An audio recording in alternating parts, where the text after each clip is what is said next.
Hello student, आप सभी का स्वागत है आपके अपने यूट्यूब चैनल पर। उम्मीद करते हैं आप सभी अच्छे होंगे। आप लोगों को थंबनेल के माध्यम से पता चल गया होगा कि आज हम लोग क्या पढ़ने वाले हैं। तो आज हम लोग पढ़ने वाले हैं द डस्ट ऑफ स्नो का शॉर्ट आंसर टाइप क्वेश्चन। तो आप लोगों ने पोएम की क्लास देख ली होगी, यदि नहीं देखा है तो पहले यूट्यूब पर जाकर देख लीजिए और चैनल पर नए हैं तो सब्सक्राइब करके वीडियो को लाइक कर दीजिए। तो आइए हम लोग पहला क्वेश्चन देखते हैं। और क्वेश्चन क्या है, ध्यान दीजिए। क्वेश्चन क्या है? क्वेश्चन है हम लोगों का हाउ हैज द पोएट। थोड़ा मैं ब्रश को छोटा कर लेता हूँ, ध्यान दीजिए। क्या है यहाँ पर? How has the poet observed nature in the poem Dust of snow. मतलब प्रस्तुत कविता डस्ट ऑफ स्नो में कवि प्रकृति को किस प्रकार निरीक्षित करता है। मतलब कवि प्रकृति को किस प्रकार बताता है। आप लोगों ने पोएम पढ़ा होगा, आप लोगों को पता होगा। तो आंसर देखिए, टाइम न वेस्ट करते हुए आंसर देखिए क्या है। इन दिस पोएम, इस कविता में, इन दिस पोएम, इस कविता में द पोएट कवि वाज इन सैड, क्या है? दुखी है। इस कविता में कवि क्या था? दुखी था। एंड और डिप्रेस्ड मूड, और क्या था? उदास मन, मनोदशा में था या उदास मन में था, मतलब तनाव में था। कौन? कवि। बट लेकिन, देन, और तब, द वे, जिस तरीके से, एक कौवे ने शूक हिलाया the dust of frozen snow, बर्फ़ के धूल को। लेकिन तब और जिस तरीके से कौवे ने बर्फ़ की धूल को गिराया, कहाँ से? From the hemlock tree, hemlock के पेड़ से। एंड और ड्रॉप्ड इट, और यह गिरा ऑन द पोएट, किसके ऊपर यह गिरा? और यह कवि के ऊपर गिरा। क्या गिरा? बर्फ़ की धूल कवि के ऊपर गिरी, on the poet. The dust of snow, जो बर्फ़ की धूल थी, चेंज्ड हिज मूड, उसने उसके मन को या मनोदशा को बदल दिया। किसके मनोदशा को बदल दिया? पोएट के, कवि के मनोदशा को बदल दिया। नेचर, प्रकृति, इंस्पायर्ड देम, प्रकृति ने उसे प्रेरणा दी। टू बिहेव पॉजिटिवली, मतलब सकारात्मक होने की प्रेरणा दी। कौन कौन प्रेरणा दी थी? प्रकृति ने। दैट इज, और यहाँ तक कि या इसी तरीके द पोएट हैज और ऑब्जर्व्ड, और इसी तरीके से पोएट ने, कवि ने ऑब्जर्व किया। यहाँ पर यस ERVED हो गया, यहाँ पर ध्यान दीजिए, आर ने ED। Nature as a positive medium of change in the poem Dust of Snow, और इसी तरीके से कवि ने नेचर को एक सकारात्मक रूप के या सकारात्मक माध्यम से बताया है। किसके माध्यम से? देखिए, पॉजिटिव मीडियम, सकारात्मक माध्यम में बताया। Of change in the poem, मतलब परिवर्तन को सकारात्मक रूप से बताया है। किस कविता में? ई डस्ट ऑफ स्नो में। तो उम्मीद करते हैं आप लोगों को पहला आंसर समझ में आ गया होगा। हिंदी आप लोग आराम से देख सकते हैं। आप चाहें तो स्क्रीनशॉट ले लीजिए। उसके बाद हम लोग देखते हैं अगला क्वेश्चन। ध्यान दीजिए, अगला क्वेश्चन क्या है? दूसरा क्वेश्चन ध्यान दीजिए। दूसरा क्वेश्चन क्या है? दूसरा क्वेश्चन है हमारा, what is the central idea of the poem Dust of snow. तो डस्ट ऑफ स्नो का सेंट्रल आइडिया क्या है? ये आप लोग पहले ही लिख चुके हैं। उम्मीद करते हैं आप लोगों ने लिख लिया होगा। तो आइए हम लोग, ये क्वेश्चन अगर आप लोगों ने नहीं लिखा है तो आप लोग इसका स्क्रीनशॉट लेकर लिख लीजिए। उसके बाद फिर हम लोग देखते हैं तीसरे नंबर क्वेश्चन की तरफ से, क्योंकि हमने पहले सेंट्रल आइडिया आप लोगों को करा दिया है इस चैप्टर का। आप लोग उसे देख सकते हैं। आगे ध्यान दीजिए, अगला ध्यान दीजिए। तीसरा क्वेश्चन हमारा क्या? तीसरा क्वेश्चन है, बहुत ही इंपॉर्टेंट क्वेश्चन है। What mood off the poet is reflected in the poem, how does it reflect. मतलब इस कविता में कवि की किस मनोदशा को प्रस्तुत किया गया है, इसे किस प्रकार प्रस्तुत किया गया है। मतलब what mood off the poet, मतलब कवि के मनोदशा को किस प्रकार प्रस्तुत किया गया है, और किस प्रकार इसे प्रस्तुत किया गया है, या किस मनोदशा को प्रस्तुत किया गया है। देखिए इसका आंसर क्या होगा?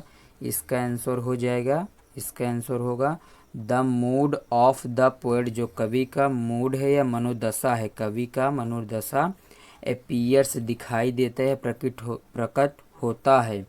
टू बी सैड, मतलब दुखी। And depressive in the poem, मतलब इस कविता में या कविता में कवि का जो मनोदशा है वो किस प्रकार दिखाई देता है, दुखी और तनाव रहित, या मतलब तनाव से परिपूर्ण दिखाई देता है दुखी मन में। द क्रो कौवा एंड द हेमलॉक ट्री, कौवा और जो हेमलॉक का पेड़ है, यूज्ड इन द पोएम, उनका प्रयोग किया गया है इस कविता में, इंडिकेट वो दिखाते हैं, harshness and bad omen respectively, वो किसको दिखाते हैं, कठोरता और अपशगुन का संकेत देते हैं। कौन, जो यहाँ पर कौवा और हेमलॉक ट्री, मतलब ऐसा माना जाता है कि जो हेमलॉक का ट्री है, धतूरे के पेड़ है, यदि उस पर कौवा बैठ जाए तो क्या होता है, अपशगुन होता है, ऐसा कवि के द्वारा माना जा रहा है। उम्मीद करते हैं आप लोगों को ये भी आंसर समझ में आ गया होगा। आप लोग साथ ही साथ लिखते रहिए और वीडियो को लाइक कर दीजिए। आगे बढ़ते हैं। चौथा नंबर क्वेश्चन क्या है हमारा, चौथा नंबर क्वेश्चन ध्यान दीजिए। चौथा नंबर क्वेश्चन है where was the poet and what happened to him, मतलब कवि कहाँ पर था और उसके साथ क्या हुआ था। ये आंसर आप लोगों को पता होगा, लिख लीजिए फटाक से। इन अ सैड मूड, दुखी मन से या दुखी मनोदशा में, द पोएट कवि स्टूड खड़ा था, अंडर आ हेमलॉक ट्री, कहाँ पर खड़ा था, एक हेमलॉक पेड़ के नीचे खड़ा था, ऑन विच, जहाँ पर या जिससे स्नो हैड एक्यूमुलेटेड, जहाँ पर क्या था, बर्फ़ लदे हुए थे, मतलब जिस पेड़ पर बर्फ़ जमे हुए थे। देन तब एक crow shook the branch of the tree, तभी एक कौवे ने ब्रांच ऑफ द ट्री मतलब पेड़ की शाखाओं को हिलाया, एंड और द स्नो पार्टिकल्स, और जो स्नो के बर्फ़ के जो टुकड़े थे, फिल ऑन गिरे द पोएट, किसके ऊपर गिर गए, वो बर्फ़ के टुकड़े गिरे कवि के ऊपर, एंड हिज मूड चेंज, और तभी उसकी मनोदशा बदल गई, किसकी, कवि की। आगे बढ़ते हैं, ध्यान दीजिए। 5वां नंबर क्वेश्चन ध्यान दीजिए। 5वां नंबर क्वेश्चन क्या है, 5वां नंबर क्वेश्चन है narrate a similar experience of your life when nature intervened and changed your mood, मतलब इसी प्रकार के अनुभव अपने जीवन के बारे में बताएं जिसमें प्रकृति के समावेश ने आपकी मनोदशा बदल दिया हो, मतलब ऐसा क्या आपके साथ कभी हुआ है, ये पोएट पूछ रहा है आप लोगों से, मतलब स्टूडेंट लोगों से। तो इसका आंसर आप ही लोग दीजिएगा, ध्यान दीजिए। देखिए आंसर क्या है, यहाँ बता देते नहीं, आप लोग लिख भी नहीं पाएंगे। ध्यान दीजिए क्या है answer, in fact we absolutely can not deny, मतलब इनफैक्ट, ध्यान दीजिए यहाँ पर क्या है, हम बिल्कुल भी इनकार नहीं कर सकते, इनफैक्ट वास्तव में, वी एब्सोल्युटली हम वास्तव में, कैन नॉट नहीं सकते, डिनाई मतलब मना नहीं कर सकते, मतलब हम वास्तव में मना नहीं कर सकते या इनकार नहीं कर सकते हैं, दैट की nature has the power to take our mood, मतलब nature has the power, nature के पास शक्ति है, टू टेक लेने की, आवर मूड हमारे मनोदशा को, फ्रॉम डिस्पेयर टू ब्लिस, मतलब हमारे उदास मनोदशा को अच्छे मनोदशा या खुशी में बदलने की शक्ति किसके पास है, नेचर के पास है, ऐसा हम लोग इनकार नहीं कर सकते हैं।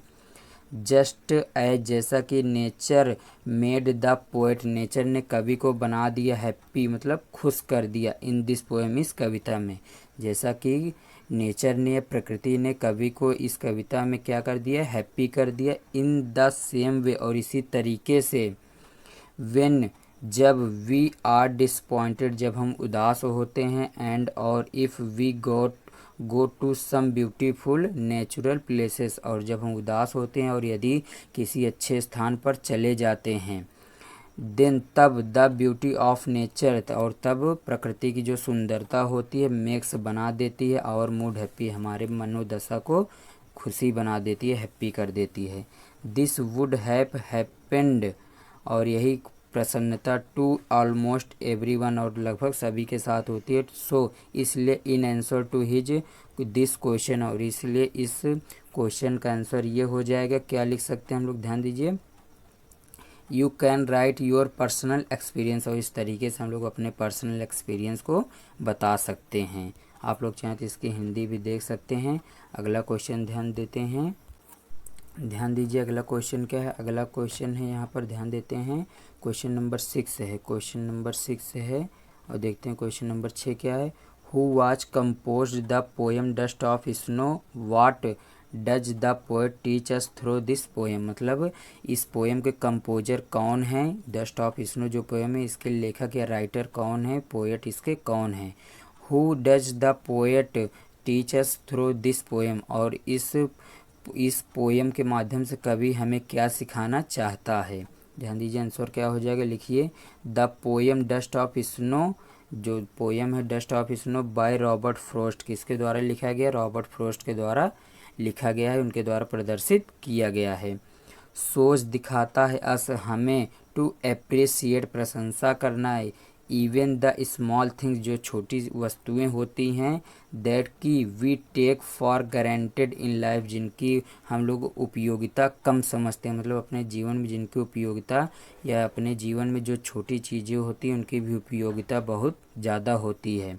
द पोएट कवि ऑल्सो सोच, और कवि यह भी दिखाता है दैट की nature is great in हेलर of wounds and bad moods, मतलब और ये भी दिखाता है कवि की जो प्रकृति होती है वो हमारे घाव को भरती है या हमारे बड़े घावों को भी भर देती है, और बैड मूड्स और जो हमारी खराब मनोदशा होती है, जो तनाव होता है उसे भी दूर कर देती है। ये कौन, प्रकृति।